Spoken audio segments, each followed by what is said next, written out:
Hello everyone. आज मैं आप लोगों को एक लाइब्रेरी साइंस का इम्पोर्टेंट चैप्टर सूचना स्रोत ये मैं बताऊंगी। तो हम लोग ये जानेंगे कि सूचना होता क्या है, जो हम लोग सूचना प्राप्त कैसे करते हैं। सूचना जो हम लोग दिन भर एक्टिविटी जो होती है हमारी दिन भर की, जैसे कि सूचना हम लोग विभिन्न तरीके से, जैसे कोई खा रहा है, पी रहा है, कोई जा रहा है, आ रहा है, सब चीज़ें हमें हमें क्या होती है, सूचना प्राप्त होती है। तो सूचना हम लोग विभिन्न तरीके से प्राप्त कर सकते हैं। जो हम लोग का दिन भर का लाइफ होता है, डेली रूटीन होता है, उसमें भी हम लोग को सूचना बहुत तरह से प्राप्त होता है। लेकिन लाइब्रेरी साइंस में सूचना स्रोत का मतलब है, और लाइब्रेरी साइंस में सूचना का मतलब है पुस्तकों के रूप में, कि एक ऑथेंटिक होती है सूचना। क्योंकि जैसे बुक है, कोई भी पेपर है या किसी चीज़ से सूचना प्राप्त होती है, वो ऑथेंटिक होती है पुस्तकालय विज्ञान में सूचना।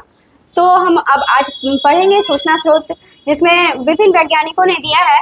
तो रंगनाथन ने भी दिया है, लेकिन जो हमारे एग्जाम में आता है ना, ये जो डेनिस ग्रोगन का जो स्रोत है, ये वाला ज़्यादा पूछा जाता है।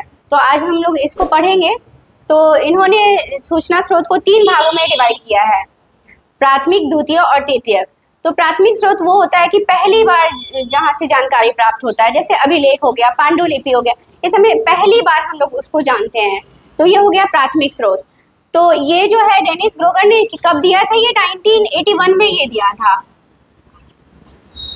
ये 1981 में ही दिया था। तो आप देखिए कि सूचना स्रोत का प्राथमिक स्रोत कौन कौन सा है। ऐसा क्वेश्चन आ जाएगा ना कि कौन सा प्राथमिक स्रोत है, तो आप लोगों को याद होगा तो आप बनाइएगा, और आप ये बहुत हार्ड नहीं है, एक बार पढ़ लीजिएगा तो आप लोग को आ जाएगा, ऐसा कुछ नहीं। तो इसके में जो जो है वर्ड, या फिर जो कहिए कि जो चीज़ है इसमें, जैसे कि शोध प्रतिवेदन है, अभिलेख है, तो वो आप लोग देख लीजिए।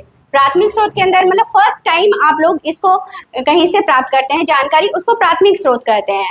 जैसे इसमें शोध प्रतिवेदन, कोई भी रिसर्च होता है ना, तो उसका वो होता है पहली बार, तो उसका शोध प्रतिवेदन, सम्मेलन की कार्यवाही, कोई भी सम्मेलन होता है तो वो पहली बार होता है। ऐसा नहीं कि पहले भी हो भी चुका होता है। तो जो भी उसका प्रतिवेदन किया था फर्स्ट टाइम, वो सम्मेलन की कार्यवाही।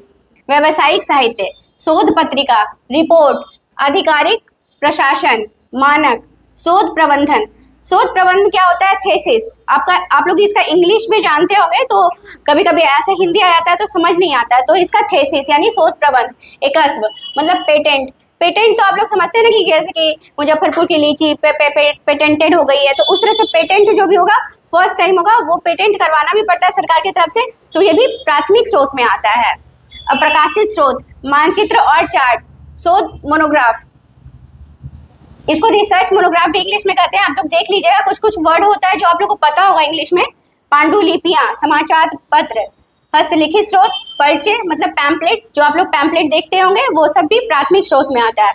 और द्वितीयक स्रोत वो होता है कि जिसमें आप प्राथमिक स्रोत के आधार पर द्वितीयक स्रोत बनते हैं, उसमें उसका हेल्प होता है। तो द्वितीयक स्रोत में देख लीजिए आप लोग क्या क्या है, सामयिकी, नियमावली, सूची, अनुक्रमणिका, ग्रंथसार, समीक्षा ग्रंथ, आत्मकथाएं, शब्दकोश। आत्मकथा होता है या शब्दकोश हुआ, वो क्या हो गया, द्वितीयक स्रोत में आएगा। आप लोग मत सोचिएगा कि पहली बार ये है, वो फर्स्ट, जैसे कि कोई भी थेसिस लिखा या कुछ हुआ पांडुलिपि या कुछ भी है, उसके आधार पे ही ये सब डेवलप होता है। हैंडबुक, समीक्षा, पत्रिकाएं, सारणी, मोनोग्राफ, अनुवाद ग्रंथ, संदर्भ ग्रंथ। तो आप लोग इसको देखिए, और ये हल्का ही है, और आप लोग याद कर लीजिएगा इसको।